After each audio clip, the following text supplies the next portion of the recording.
It's from Luciano Lacobelli.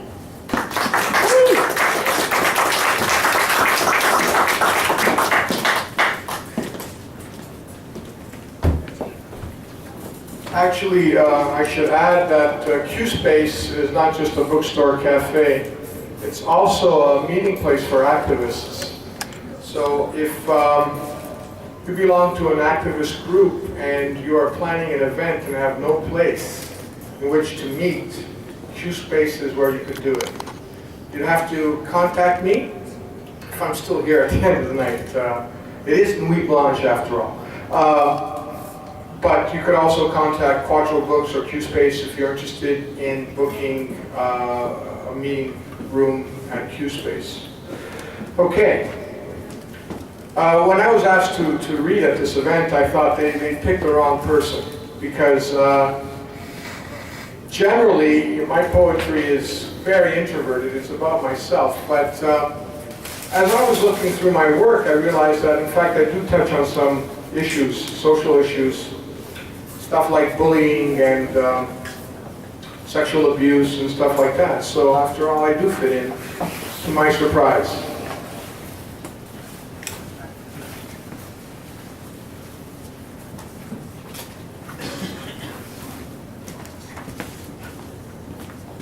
This one's called First Love. No, we never made love. Held up the crystal ball of our virginity, tossed it back and forth, but never shattered it. She was passionate.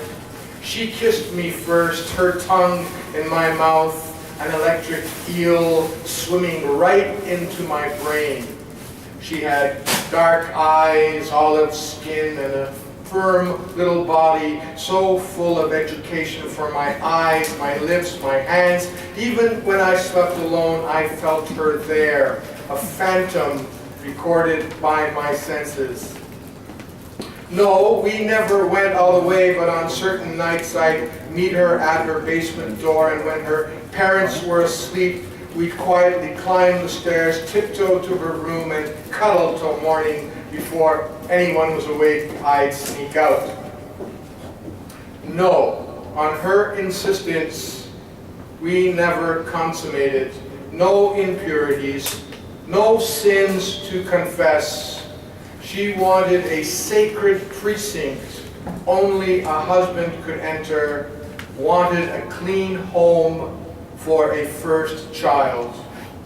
No, it wasn't me she lost it to. She was alone in the house when father came home drunk, she said.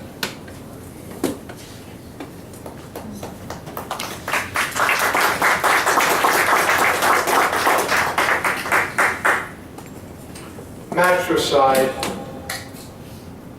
Actually, it's a poem maybe about not just my mother, but all women. Matricide.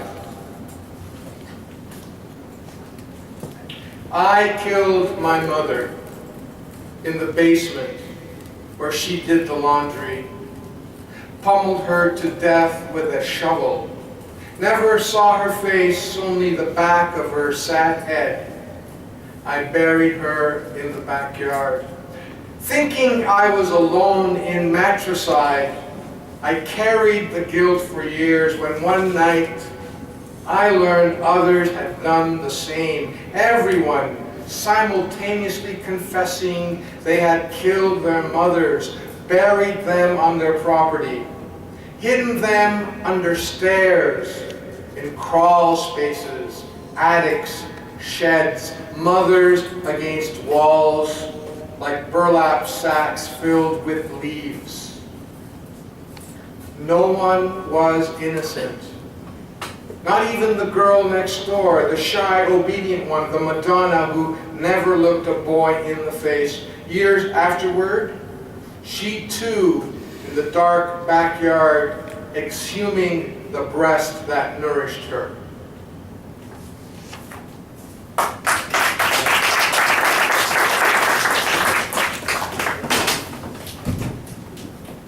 And this last poem, it's about bullying, but in this case, how how the bully creates a poet in a strange way.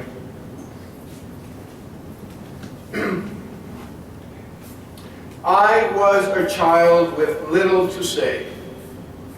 My thoughts and words added nothing to a world already complete.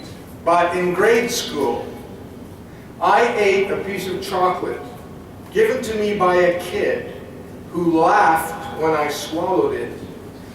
"Ha ha," he said, "I gave you poison and you're going to die." And I believed him, despite assurances from others that the boy had played a trick. I trembled and waited for my blood to freeze, and even though it never did, I feared the death inside me was delayed. A lazy snake sleeping in the shade of my organs, and so a little piece of candy reversed me, drew my eyes in towards my own workings, made me wordy and thoughtful, with a long-winded hunt for a scaly darkness that might at any moment strike. Thank you.